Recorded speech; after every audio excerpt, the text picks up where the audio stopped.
Manatili pong handa mga kapatid, patuloy pa rin pong binabantayan ng Pag-asa ang paggalaw ng Super Typhoon Bavi at inaasahang papasok mamayang gabi o bukas ng umaga po sa ating bansa.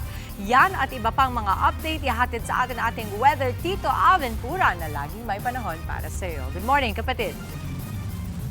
Good morning Mami Dims at good morning mga kapatid. Ulat panahon na po tayo. Itong ang Super Typhoon Bavi ay bahagya pong humina pero napanatili po nito ang kanyang Super Typhoon category na may taglay na lakas na hangin na nasa 195 kilometers per hour.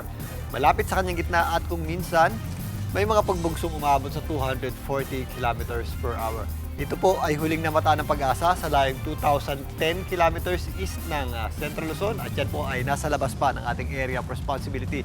Pero unti-unti na po yan lumalapit sa ating area of responsibility at kumikilos pakanluran, hilagang kanluran sa bilis na 30 kilometers per hour. At ito po ay posibleng makapasok nga sa ating area of responsibility mamayang gabi or bukas ng madaling araw. Sa ngayon, wala pa po itong direktang epekto sa anumang bahagi nating bansa maliban lang sa easterlies na nagdadala po ng mainit at palinsangang panahon. Pero posible pa rin po yung mga pulo-pulo natin o yung ating mga isolated mga pagulan o thunderstorms tuwing hapon at gabi. Ito nga ang bagyong si Bavi ay inaasahan natin nakikilos papalapit sa ating area of responsibility.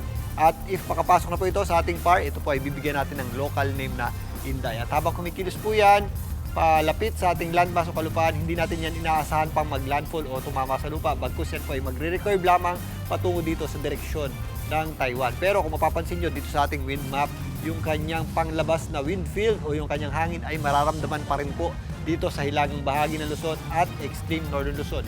Lalong-lalo na sa darating na Wednesday or Thursday, lalong-lalo na rin po sa Friday dahil nakadikit na po yung kanyang outer wind field dito po sa taas na bahagi nating bansa.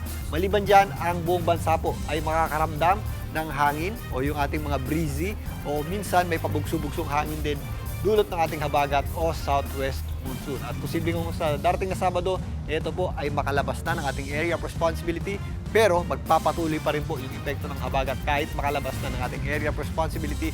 Ito ang tatawagin nating bagyong Inday. Para naman sa mga pagulan sa ngayon, maliwalas nga po yung ating panahon sa malaking bahagi ng ating bansa. Maliban lang sa mga pulong-pulong pagulan at thunderstorms tuwing hapon at gabi. Pero nagsisimula na pong bumalik yung ating habagat o southwest monsoon.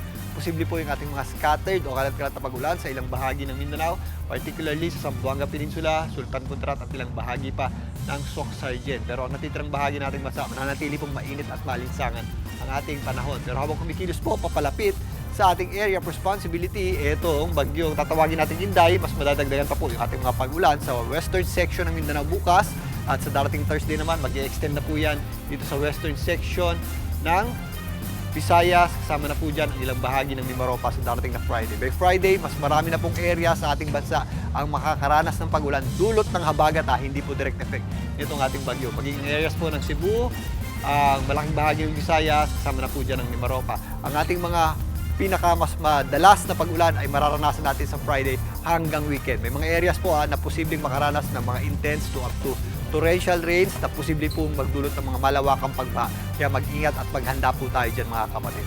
Yan po ay ang maaaring epekto ng habagat o southwest monsoon, particularly dito sa kanlurang bahagi nating bansa, including Metro Manila. Pero sa ngayon, maganda pa rin po ang panahon natin dito sa Metro Manila. Magiging maganda pong sikat ng araw sa umaga. Medyo maulap po tayo sa hapon at kung minsan meron tayong mga pulo-pulong pagulan at yung ating mga isolated na thunderstorms. Kaya maghanda pa rin po tayo dyan at ugalin pa rin po natin ang pagdadala ng payo sa mga lalabas ng bahay ngayong araw na ito. Bago na mga kapatid, ang ating araw po sumikat kaninang 5:32 ng umaga at muli po yang lulubog mamaya 6:30 ng gabi. At yan po muna latest sa ating lagi ng panahon. Muli ako po ang inyong weather, Tito Alvin, na laging may panahon para sa iyo.